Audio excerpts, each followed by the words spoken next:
Bonjour à tous, merci d'avoir choisi d'être avec nous pour cette séance de 14 heures, un peu pour la sieste digestive, mais promis on va essayer d'être assez dynamique pour pas, pour pas endormir les esprits. Donc on est ravis de vous retrouver en présentiel au Salon de la Data. On en profite pour remercier les organisateurs pour cette édition 2021. Et aujourd'hui, on va parler open data, découvrabilité de données, projets mutualisés à différents échelons des territoires. Donc un vaste programme.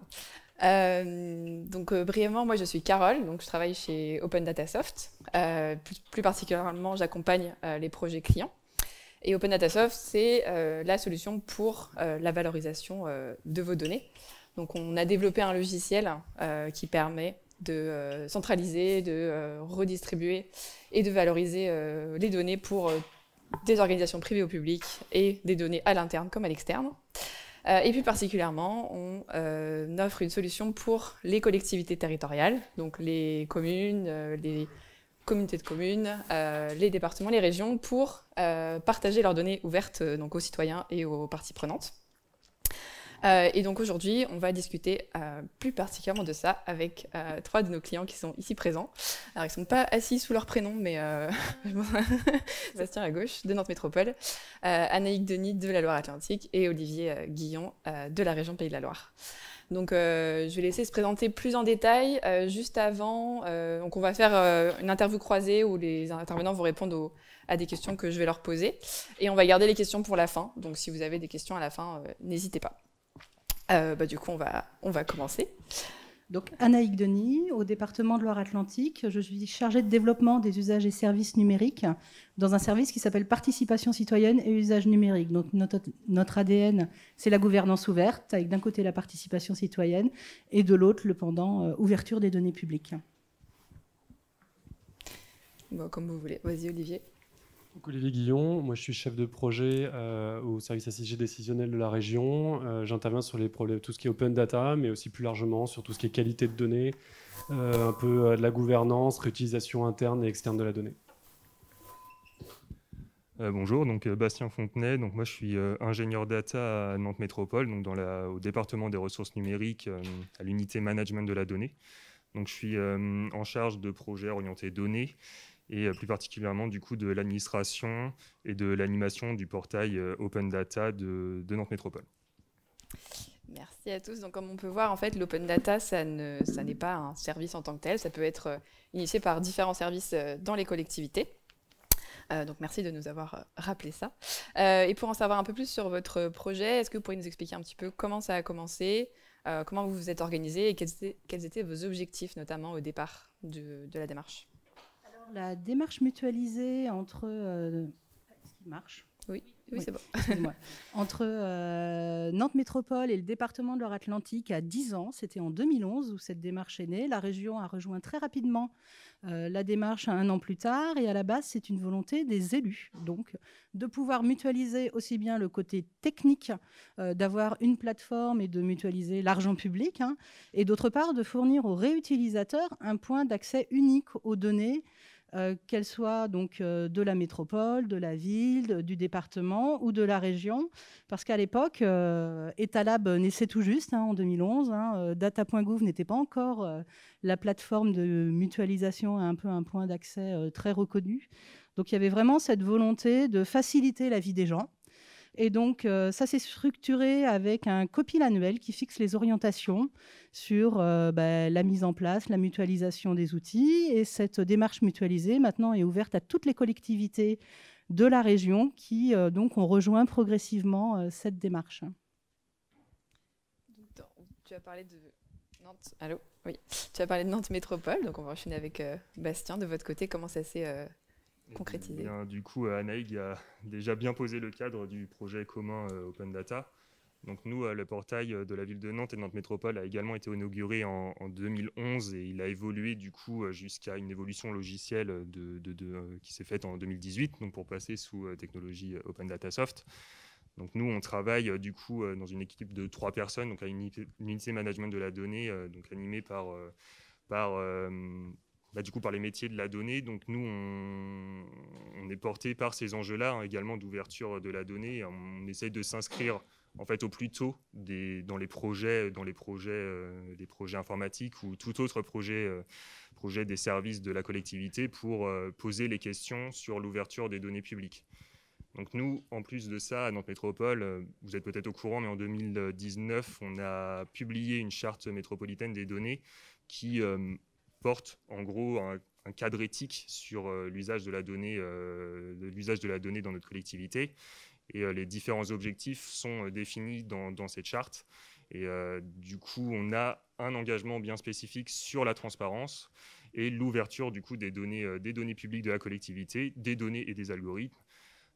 Et du coup, ces objectifs-là, explicitement, ce sont la transparence de la vie publique, l'alimentation du dialogue citoyen, mais également créer des conditions favorables du coup, au développement de nouveaux services. Côté région, effectivement, on est également concerné par toute l'ouverture des données de la collectivité. L'open data, c'est une obligation réglementaire en plus pour toutes les collectivités. Donc on a le travail sur nos propres données, sur la plateforme région. Et en plus, il y a la coordination, il y a l'aménagement du territoire, l'aménagement numérique du territoire, du coup, dans le cadre de la région. Et nous, on a des objectifs majeurs, effectivement, qu'on porte avec nos collègues, hein, du coup, dans ce cadre-là. C'est faire en sorte que toutes les collectivités puissent facilement accéder à l'open data et tirer parti, effectivement, de leur open data. Donc, il y a effectivement cette stratégie qui fait que Nantes Métropole s'occupe de l'ouverture des données pour les collectivités de Nantes Métropole, le département pour les collectivités de la Loire-Atlantique, et nous, côté région, on a conventionné en fait avec tous les départements pour qu'ils puissent avoir à disposition et une plateforme et des volumétries pour leur open data, mais aussi pour permettre le déploiement en fait de l'open data sur leur territoire. Ce qui fait que, comme l'a dit Anaïg, aujourd'hui, on arrive à un open data qui couvre tout le territoire et donc un projet régional, pas un projet région, puisque c'est coporté par l'ensemble des... Enfin, voilà, on a on est trois porteurs, on va dire, de tête, mais derrière, il y a des engagements avec d'autres acteurs du territoire, et n'importe quel acteur du territoire qui veut nous rejoindre, peut nous rejoindre et bénéficier de l'open data quasi instantanément. Ouais. Donc en plus, on peut citer en termes de départements et de collectivités qui ont rejoint le projet, donc les départements de la Vendée, de la Sarthe, de la Mayenne bientôt, je fais un petit teasing sur l'open data, de Cap Atlantique, donc l'agglomération du Croisic, si je ne... raté, Guérande, de la Carène pour Saint-Nazaire, etc. Donc il y a vraiment effectivement une envie de faire participer toutes les collectivités à la démarche. Et on a pu voir, donc c'est une démarche qu'on a vue qui date de quelques années. Et au fur et à mesure des années, pour ceux qui sont déjà allés sur les portails de la Loire-Atlantique, des Pays de la Loire ou de Nantes ou des autres, vous avez peut-être pu voir des évolutions au fur et à mesure du temps, et notamment un effort sur l'accessibilité à la donnée, la présentation de ces données-là pour le grand public. Du coup, c'est ce de quoi on va parler maintenant. Et du coup, est-ce que chacun, vous pourriez nous dire un petit peu quels sont vos projets au jour le jour pour faciliter l'accès à la donnée des utilisateurs du portail, que ce soit des citoyens, des parties prenantes, des journalistes, des développeurs qui veulent utiliser vos données en open data. Donc on va commencer, vas-y Bastien, t'as le micro. Eh bien, du coup, pour Nantes Métropole, ça fait quelques années du coup qu'on a ouvert le portail open data, donc on a une certaine expérience du coup sur l'ouverture des jeux de données, donc un certain recul aussi pour potentiellement l'amélioration de nos publications, mais du coup, on sait ce qui n'a potentiellement pas trop marché. Donc, moi, objectivement, je suis arrivé il y a assez peu de temps. Donc, on essaye de repenser un petit peu nos stratégies de publication sur data.nantemétropole.fr. Et en fait, on se rend compte que l'open data, ça touche un petit peu tous les spectres des citoyens les plus avertis aux citoyens un peu moins informés. Donc du coup, il faut qu'on puisse adapter nos publications pour satisfaire le plus grand nombre. En fait, il y a une publication qui est parue en juillet par le CREDOC, donc le baromètre du numérique, qui nous dit que aujourd'hui, un Français sur 4 a au moins consulté une fois un portail open data. Donc du coup, on se rend bien compte que c'est quand même une certaine partie de la population, enfin c'est quand même une partie assez conséquente de la population qui s'intéresse à ces questions-là. Et du coup, on a décidé d'un petit peu optimiser nos publications, de changer un petit peu de braquet. Et du coup, comme je disais, on a potentiellement deux publics, un public plus averti sur lequel on va on va essayer d'enrichir du coup. On peut publier la donnée brute, mais du coup, on sait très bien que cette clé de lecture n'est potentiellement pas suffisante pour parler à tout le public, tous les publics. Du coup, on va enrichir notre catalogue, nos métadonnées. Donc, chacun de nos jeux de données est publié avec des métadonnées. Donc, on va tout faire pour les rendre les plus conséquentes possibles, mais également améliorer notre qualité de données en donnant des clés de lecture ou des indicateurs qui permettent de quantifier ces informations-là. On a fait l'expérience il y a assez récemment du coup de publication de données de capteurs. Donc ces données de capteurs-là s'accompagnent du coup les données de capteurs, on sait très bien que c'est toujours source d'anomalies, de mauvaises interprétations. Et du coup, ces données de capteurs, on a créé des indicateurs qui permettent de pondérer cette marge d'erreur pour aider du coup à la consultation de ces données. Donc ça, c'est pour les publics un peu plus avertis, mais le grand public, on essaye du coup de faire un maximum aussi pour le grand public. Donc on essaye aujourd'hui d'ouvrir mieux nos données. Donc ça va être la mise en valeur quasiment systématique de nos publications. On va reprendre beaucoup de visualisation de nos jeux de données. Utiliser des canaux de diffusion pour vulgariser du coup ces informations-là. Donc ça passe par l'éditorialisation sur notre portail et la diffusion sur les sites institutionnels. On le fait pour certains événements comme les élections. C'est notre portail qui va porter une partie de la publication des résultats. On l'a fait également pour ce week-end, du coup, très récemment, une publication sur le vélo à Nantes Métropole. Donc on a tout fait pour on a créé une data vise sur l'intégralité de nos données vélo, pour la publication au Nantes Cyclilab, donc qui était samedi, qui était inauguré samedi du coup. Donc toutes ces données-là sont accessibles sur notre portail, éditorialisées pour donner les clés de lecture nécessaires à la compréhension de ces informations-là. Aussi quelque chose d'assez nouveau, on essaie d'alimenter tout cela avec des réutilisations. Donc il y a les réutilisations applicatives. Mais si vous allez voir sur la nouvelle publication qu'on a faite ce week-end, vous allez pouvoir retrouver des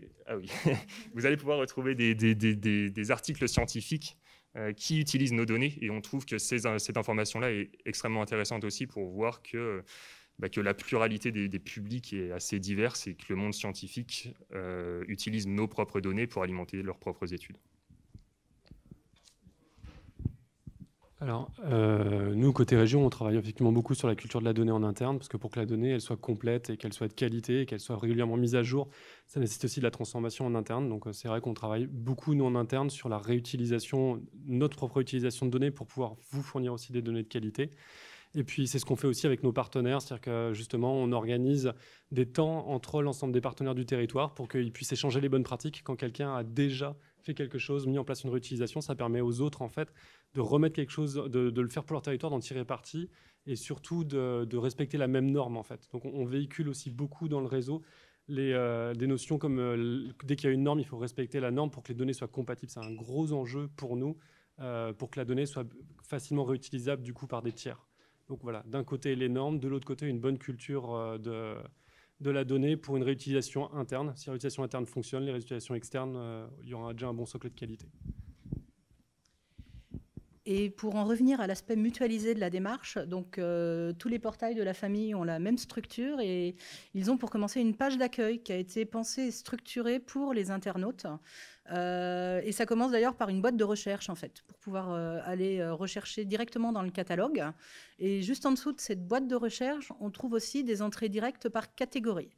Parce qu'en effet, on a donc une charte des usages pour tous ceux qui disposent d'un portail dédié et qui déposent des données sur un des portails, pour avoir des catégories communes, par exemple. On a travaillé pour avoir 10 catégories et qui sont les mêmes pour toutes les collectivités.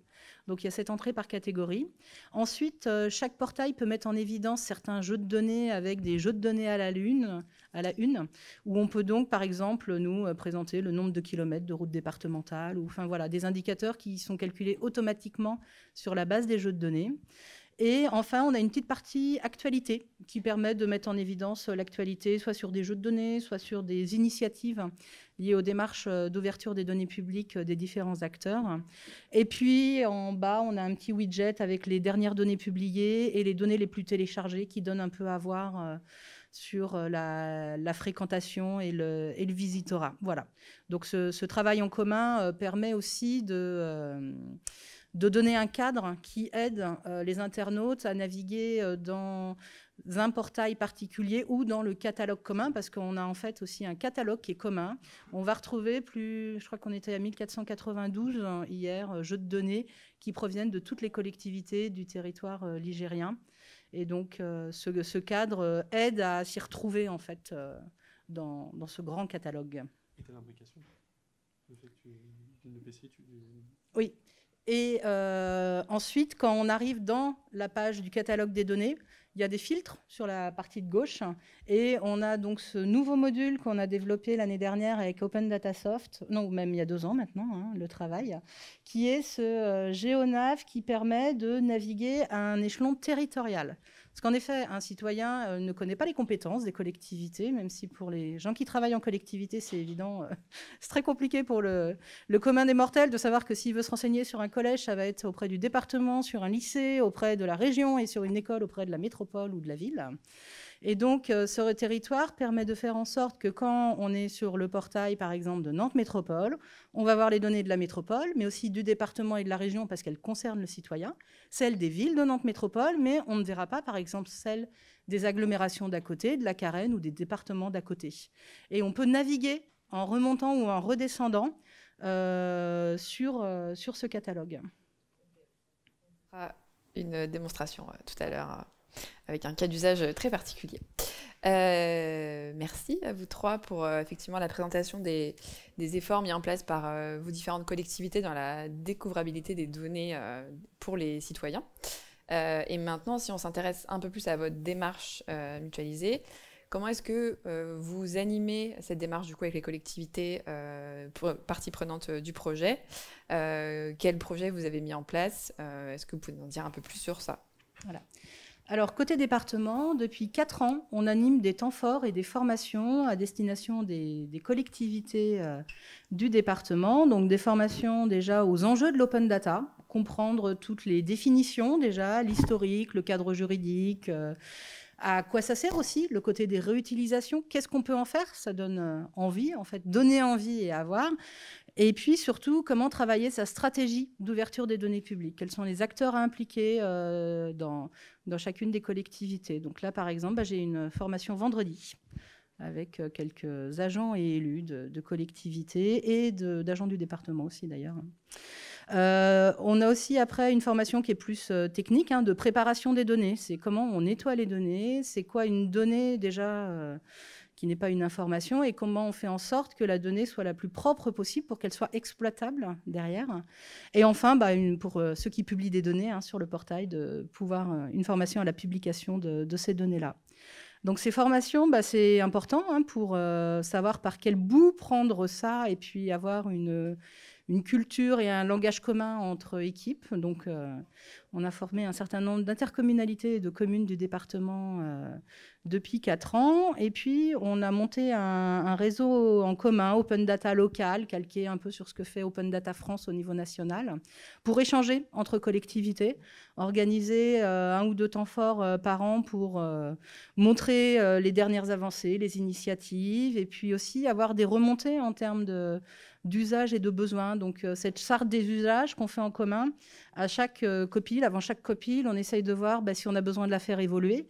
Entre les 3 coordinateurs, on a déjà des idées, et puis on demande aussi aux collectivités qu'on accompagne quels sont leurs besoins ou c'est quoi les freins, parce que mettre des règles communes en place, c'est aussi brider certains usages et certaines possibilités. Des fois, on avait des bonnes intentions et c'était pas forcément bienvenu. Et d'autres fois, au contraire, les remontées sont très intéressantes, et en particulier la navigation géographique est née de ce besoin des collectivités qui avaient leur domaine et qui se retrouvaient avec leurs 10-20 jeux de données noyés dans la masse des données publiées par les partenaires historiques. Voilà, ça a été de se dire, mais comment on peut améliorer ça? Et puis surtout, l'internaute, le réutilisateur, quand il arrive, lui aussi, il est noyé, en fait. Donc, on va améliorer l'expérience utilisateur. Oui, donc effectivement, comme le département, il y a les formations du coup, pour les partenaires des autres territoires que la région organise. Et puis, on intervient aussi en matière de coordinateur. C'est-à-dire que nous, côté région, on intervient avec des partenaires qui sont des ensembles en fait, d'acteurs du territoire. Je pense notamment par exemple à Destinéo qui rassemble toutes les autorités organisatrices de transport sur le territoire. Ou aussi, donc, avec Destinéo par exemple, on a récupéré leurs données pour proposer un jeu de données avec l'ensemble de ce qu'on appelle les GTFS, donc les fichiers de transport, que ce soit la tarification, les arrêts, les lignes, etc., de toutes les autorités de transport en région, plus les transports interurbains que gère la région. Et on propose un fichier global, aggloméré, avec l'ensemble de ces données-là dans le même fichier. Et donc ça permet effectivement à chaque partenaire du territoire de valoriser sa partie de la donnée, mais quelqu'un qui veut l'exploiter, il peut faire de l'interurbain, parce qu'il a tout dans le même contexte, le même environnement, avec la même API. Donc on intervient aussi effectivement, j'ai envie de dire, en termes d'assembleur pour faciliter la coordination des données sur un même thème. On retrouve la même chose par exemple avec un jeu de données qu'on a ouvert très récemment qui est la base adresse régionale. Toutes les communes en fait et EPCI, elles doivent remonter la donnée de l'adresse qui est de leur responsabilité juridique jusqu'à la base adresse nationale. Mais il y a des petites structures qui n'ont pas toujours les moyens, etc. Donc c'est vrai que là, sur cette partie-là, on a travaillé en fait avec Géopal, qui est la structure qui va rassembler en fait tous les géomaticiens du territoire. Et en travaillant avec Géopal, en fait, on a pu mettre en place, via Géopal, la remontée des données. Et cette remontée des données, elle passe par une base adresse régionale qui consolide l'ensemble avant de remonter. Après, il y en a certaines collectivités remontent directement leurs données à la BAN, et d'autres qui n'ont pas forcément les moyens passent par la base adresse régionale pour remonter leurs données. Voilà.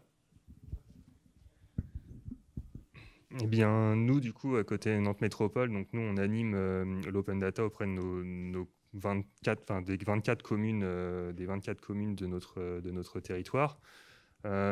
Aujourd'hui, du coup, on est conventionné avec 4 ou 5 communes, sur lesquelles, notamment, avec 4 communes de la collectivité. Donc c'est comme ça qu'on essaye du coup à l'image des Pays de Loire et du département de Loire-Atlantique, c'est de pouvoir les laisser utiliser notre solution pour pouvoir publier leurs données sur le portail data.nantesmétropole.fr. Donc aujourd'hui, on a une trentaine de jeux de données publiés des communes, spécifiquement la commune d'Orvaux et la commune du Pèlerin. Ces discussions sont en cours, donc c'est un travail sur lequel on travaille actuellement et qu'on souhaiterait du coup prolonger avec l'installation des nouvelles mandatures des municipales, les mandatures des municipales de 2020. Donc du coup, c'est un projet sur lequel on est en train de travailler, et qu'on aimerait du coup continuer à animer aujourd'hui.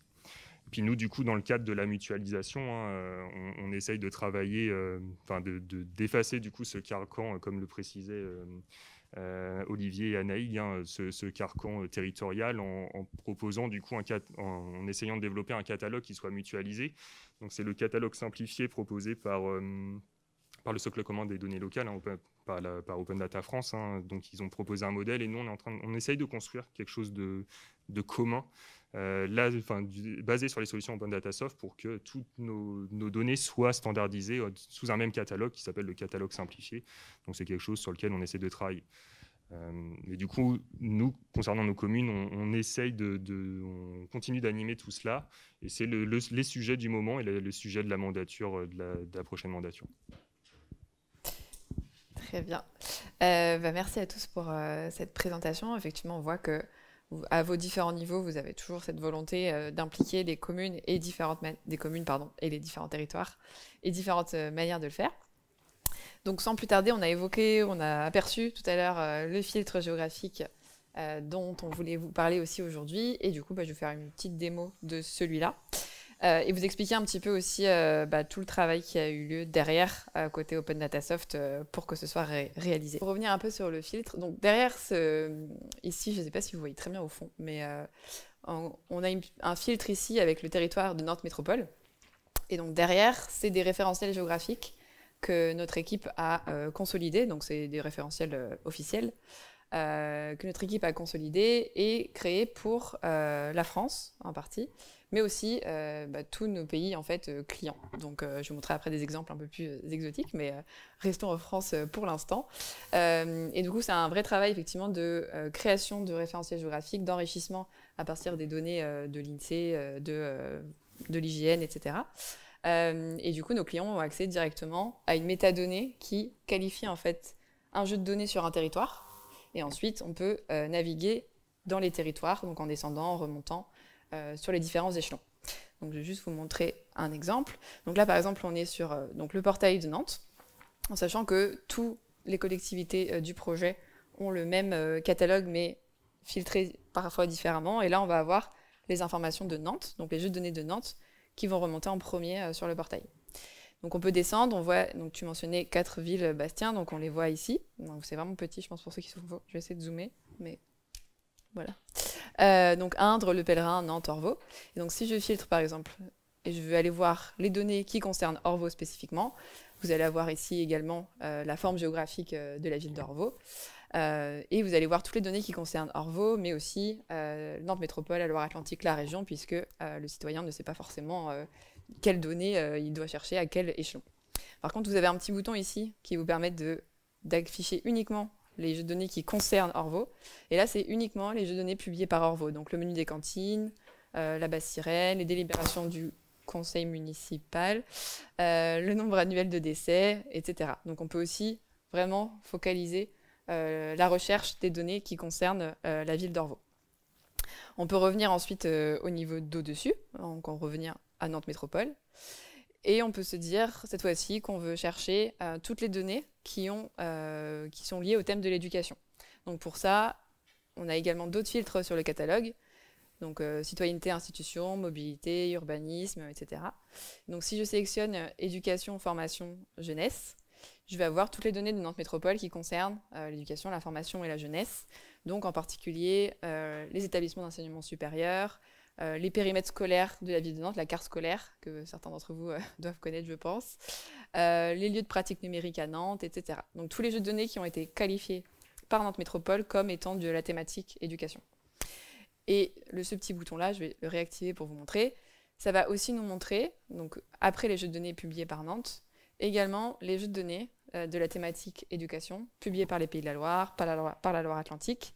Donc par exemple les CFA, les collèges publics et la carte scolaire des collèges.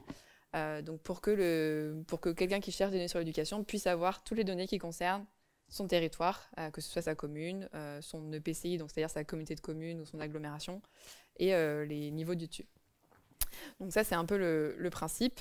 Et on va avoir ça pour donc là l'éducation, mais on a aussi une recherche par mots-clés. Et par exemple, si je cherche transport ici, si je cherche transport, je vais avoir toutes les données liées au transport sur la métropole et sur les échelons d'au-dessus également. Donc on va avoir toutes les données de la TAN, des stations Marguerite, des vélos partagés, des biclous, etc. Plus ensuite, ce que tu mentionnais Olivier, je pense qu'il est là, le référentiel des transports en commun des GTFS, les antennes de la région Pays... Non, ça c'est pas... Pardon. La localisation des aires de covoiturage en Loire-Atlantique. Donc on va avoir toutes les données reliées au transport qui vont être affichées, peu importe l'échelon territorial. Mais comme on a vu, on a toujours la possibilité de redescendre à un échelon plus petit. Et on peut également, donc là on est sur Nantes, et on peut en fait remonter au département de la Loire-Atlantique, ou même à la région. Et là, je vous montre juste qu'on va remonter à la région. Et si je supprime le mot-clé que je cherchais, voilà, on est à 1493 jeux de données. Donc il y a un de plus que, que tout à l'heure, publiés par tous les partenaires du projet. Et donc ce filtre à gauche, plus les autres filtres qui sont eux, qui étaient déjà nativement dans le produit OpenDataSoft, mais tous ces autres filtres permettent vraiment de viser un jeu de données, de chercher et de trouver ce qu'on cherche. Donc voilà pour la démonstration. Et pour vous montrer que c'est utilisé également dans d'autres pays. Donc ça a été vraiment un projet structurant côté référentiel géographique. On a également donc des clients qui vont l'utiliser en Suède. Je vous montre juste la ville de Umeå, si ça parle à certaines personnes. Je ne sais pas si c'est moi qui fais ça, mais... Ok. Donc la ville d'Umeå avec, pareil, là, la forme géographique de la ville d'Umeå, donc c'est au nord de la Suède. On va avoir aussi des clients en Australie qui vont utiliser cet outil-là. Donc ça, c'est dans la banlieue de Melbourne, Geelong, ça s'appelle. Donc là, on voit Melbourne et donc Geelong, c'est ici. Et eux, pareil, ils ont des projets mutualisés. Donc c'est un peu la même chose qu'en France, avec les différentes collectivités territoriales de l'ouest de Melbourne. Et du coup, ils vont aussi utiliser ça pour naviguer dans les échelons et redescendre. Ici, on peut voir qu'ils peuvent descendre sur différents échelons géographiques. Et donc, tous ces référentiels sont consolidés par nos équipes et mis à jour tous les ans, puisque tous les ans, il y a des fusions de communes, des choses comme comme on le sait, notamment au niveau français, mais aussi à l'étranger. Et un dernier exemple, c'est la Suisse. C'est un peu moins exotique que l'Australie, mais quand même. On va changer de langage, on parle allemand. Et la ville de Saint-Gallen, du coup, qui est dans le canton de Saint-Gallen, ici. Et pareil, on va pouvoir filtrer et naviguer dans les données des différents échelons géographiques. Donc voilà pour la démo.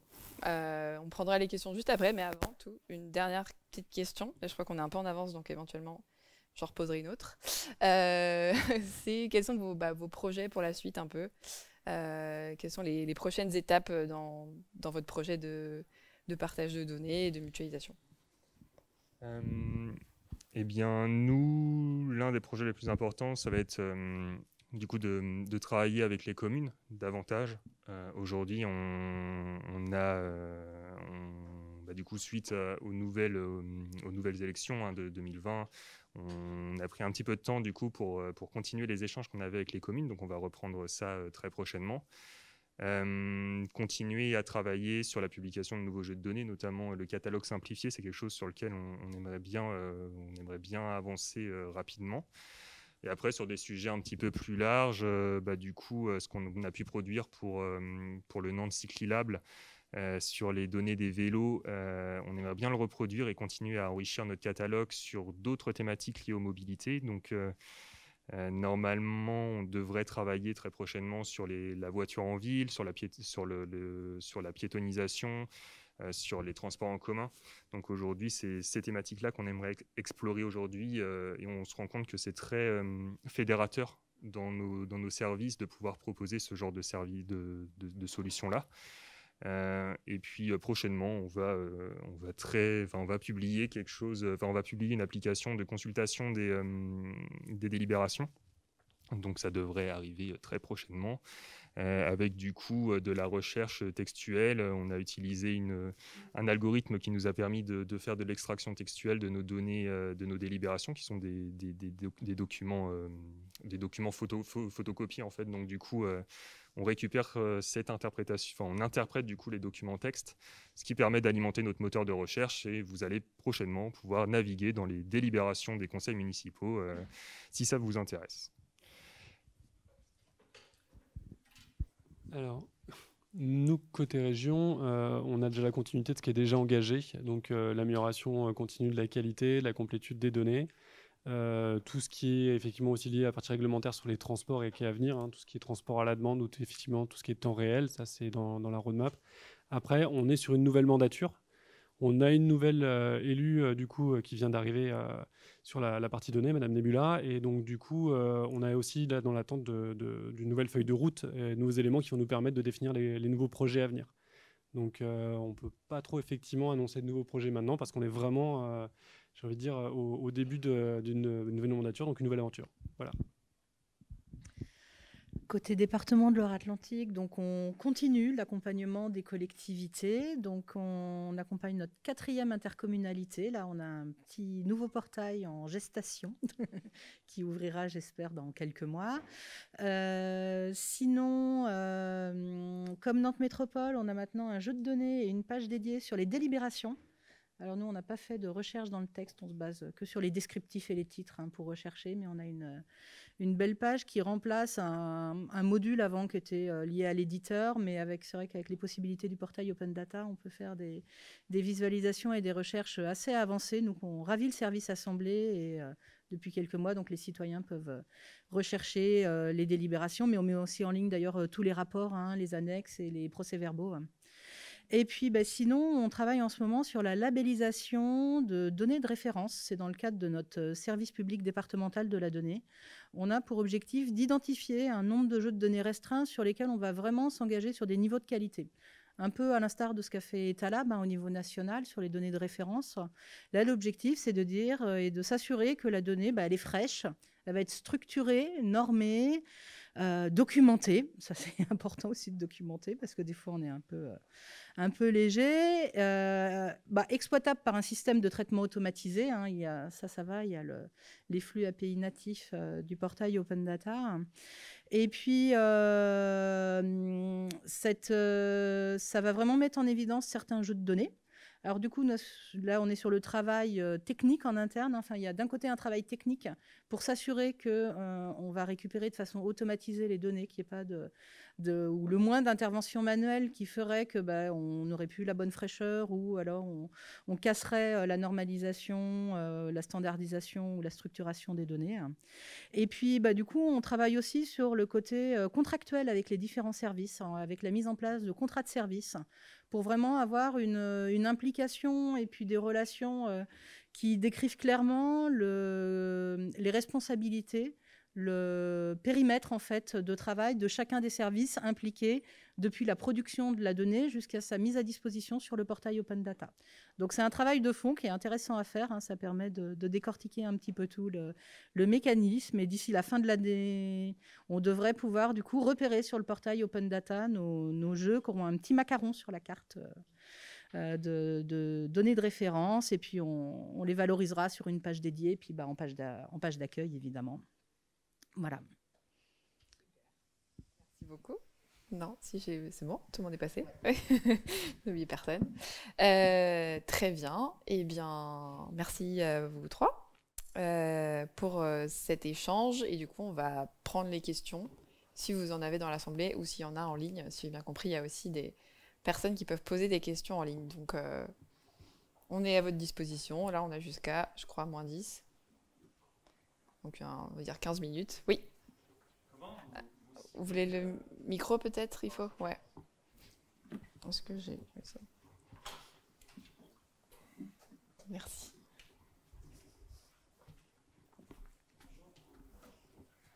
Ah. Allô? Oui, c'est bon. Bonjour. Comment arrivez-vous à cibler les données que vous allez exploiter ou compléter? Et est-ce que l'outil Open Data Soft vous donne aussi un élément de feedback sur les données qui ont présenté de l'intérêt, de la consultation, de l'usage, de la fréquentation?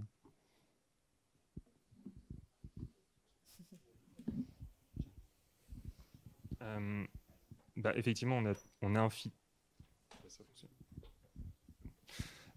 Effectivement, on a des éléments de feedback sur le portail, et c'est aussi tout l'avantage de cette plateforme, hein, c'est que dès qu'une anomalie, dès qu'il y a une anomalie sur un jeu de données, on peut avoir un commentaire. Il y a une partie collaborative qui est assez intéressante, hein. N'importe qui peut signaler ces anomalies-là pour que nous puissions faire le nécessaire en signalant ces anomalies à nos interlocuteurs dans les métiers. Et du coup, tout ce qui est consultation, on a les outils qui permettent de suivre la consultation des jeux de données et de savoir quelles sont les données qui suscitent le plus d'intérêt sur nos portails. Comme l'a présenté Anaïg tout à l'heure, il y a certains indicateurs qui permettent de le suivre, qui sont assez pertinents, qui peuvent être le nombre de téléchargements, par exemple.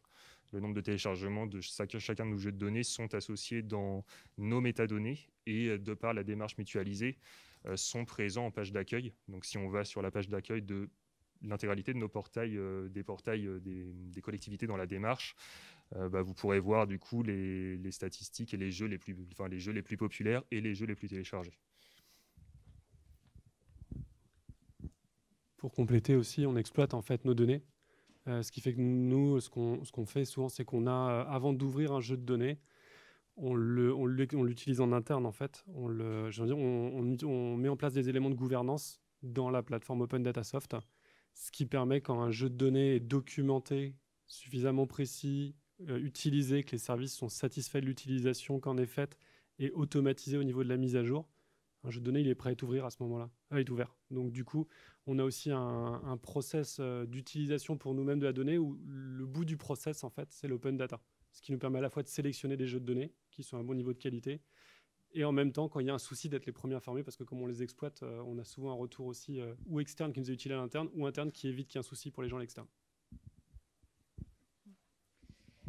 Si vous voulez voir les types de statistiques auxquelles on a accès, dans le catalogue des jeux de données diffusés par le département de Loire-Atlantique, on a activé d'afficher toutes les statistiques en fait. Comme ça, c'est transparent et tout le monde peut aller voir. Donc on a des nombres de téléchargements, mais on distingue aussi le nombre de personnes qui ont accès via des requêtes API ou des choses comme ça. Donc il y a un certain nombre d'indicateurs qui permettent d'avoir une visibilité. Après, sur ce qu'on diffuse, souvent, c'est ce dont on a l'usage. Et au final, c'est quand même les compétences de la collectivité qui guident ce qu'on met en avant, et donc les politiques publiques. Et donc, par exemple, le département de Loire-Atlantique, la moitié de notre catalogue, c'est des données du social. Voilà, c'est une compétence forte des départements, alors que côté région ou métropole, on va être sur d'autres compétences. On va dire qu'il y a quand même un côté politique, mais dans le sens politique publique, en fait, les compétences. D'autres questions?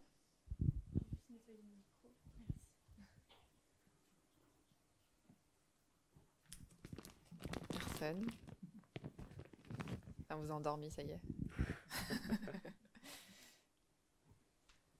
Oui.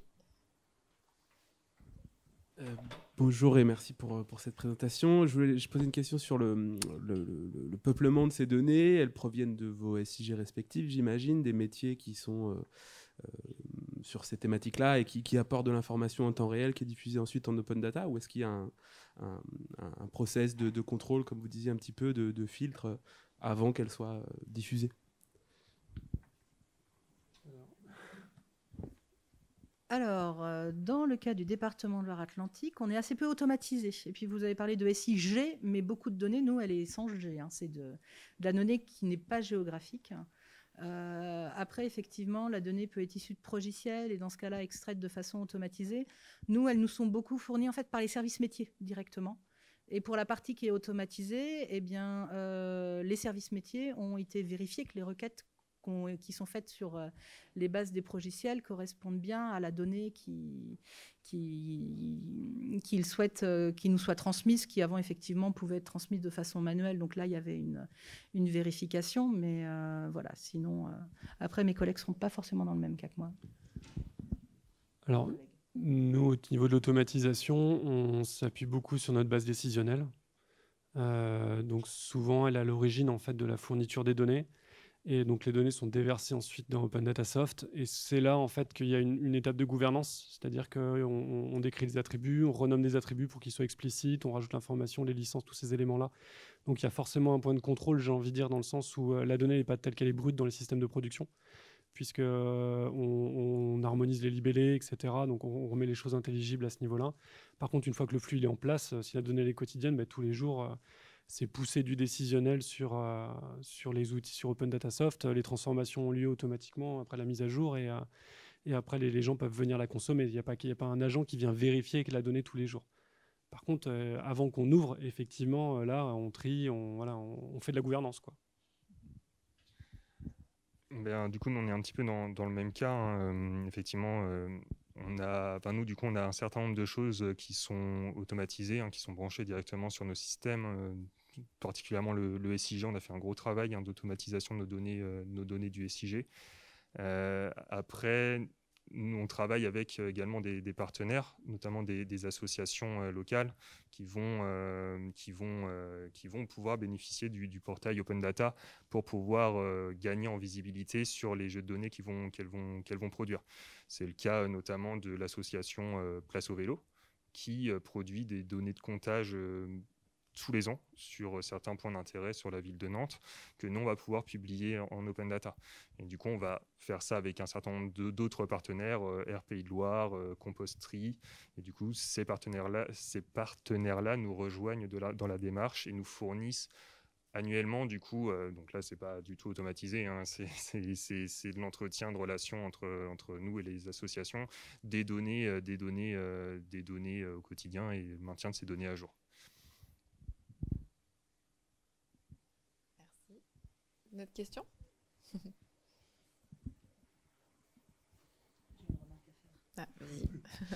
En fait, ce qui se passe souvent, c'est que quand on travaille sur un nouveau jeu de données ou qu'on met à jour un jeu de données, des fois, on s'aperçoit en fait qu'il y a des incohérences, qu'il y a des problèmes en fait, où Ou alors qu'un champ qui devait contenir que des décimales ou des numéros contient maintenant du texte en plus.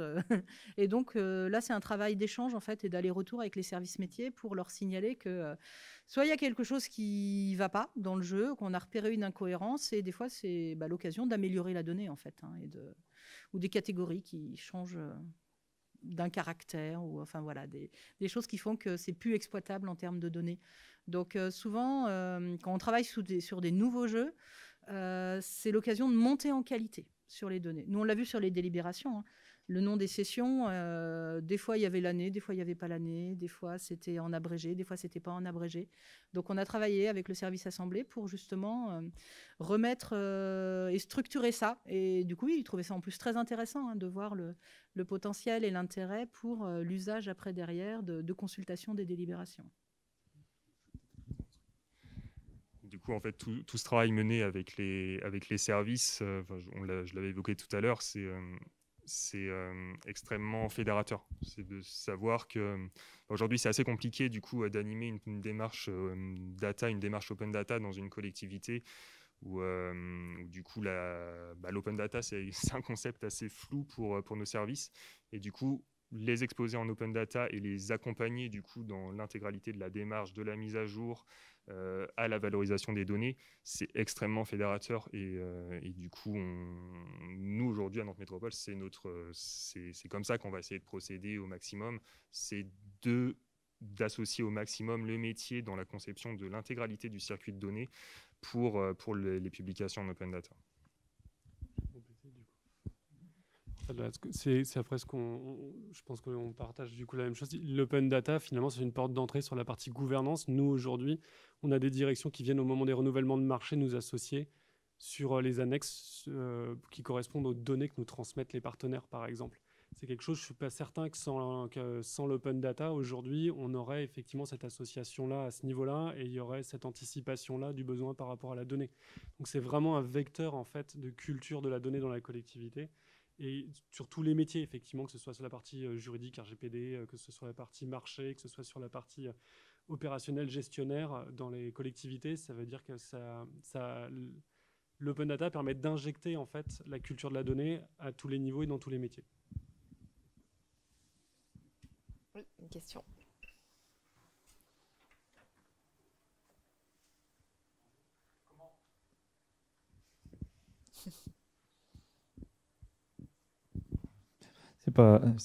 Ça marche.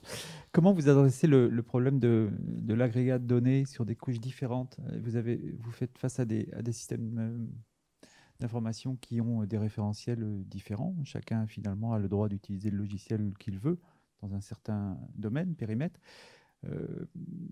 Quand on veut agréger au niveau régional des données de vélo de telle ville et de telle ville, est-ce que ça se fait automatiquement? Est-ce que ça ne se fait pas parce que justement il y a une incompatibilité référentielle? Est-ce que Open Data Soft vous accompagne dans les mises en correspondance de référentiels? Comment concrètement ça se passe? Je réponds et puis je te passe après. Nous, de notre côté, en fait, justement, ça fait partie évidemment de culture de la donnée. La question, c'est effectivement quels sont les éléments de jointure et quels sont les éléments minimums de la donnée qui permettent de l'enrichir. Pour pouvoir mettre en place un référentiel, comparer les données, dédoublonner et tout, il faut effectivement avoir des référentiels externes qui soient stables. Et donc, les clés de jointure sur des référentiels externes, c'est des choses qu'on passe de plus en plus à nos collègues et qui s'approprient de plus en plus.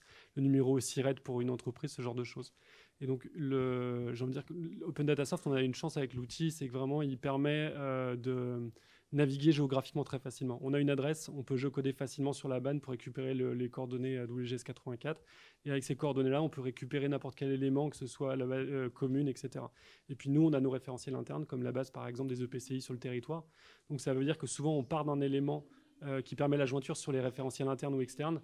Et à partir de là, on va recalculer en fait, les libellés de communes, les EPCI, ces éléments-là. Comme ça, on sait que c'est raccord sur nos référentiels et qu'on peut correctement découper la donnée en fait. Donc on veille surtout en amont à ce qu'il y ait la bonne clé qui permette derrière de mettre en place tout le système.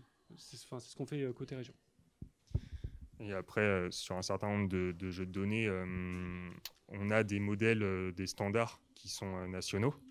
Donc du coup, on essaye de se baser principalement sur ça pour pouvoir développer nos modélisations. On le fait pour les lieux de stationnement, on le fait, comme le disait Olivier, pour la base adresse, les bases adresses locales. Donc ça nous permet aussi d'avoir déjà un premier coup d'entrée qui permet d'homogénéiser et d'agréger nos propres données.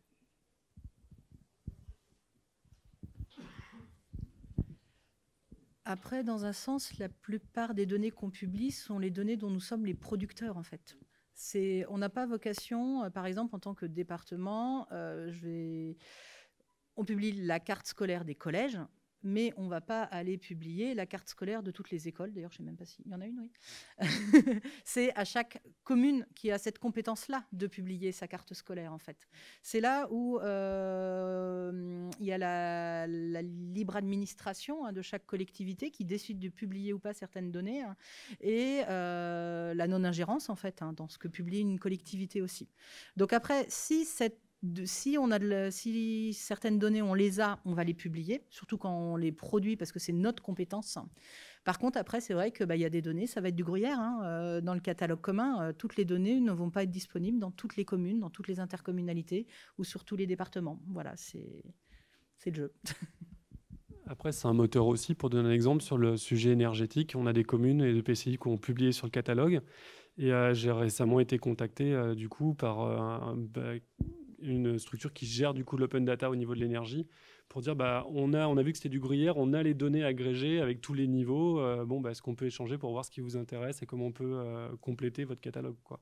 Donc le fait d'amorcer, même si c'est pas parfait, ça permet aussi des fois à d'autres acteurs de venir s'agréger à notre démarche et venir compléter les choses. Merci beaucoup. Et du coup, c'est bon, on est dans les temps.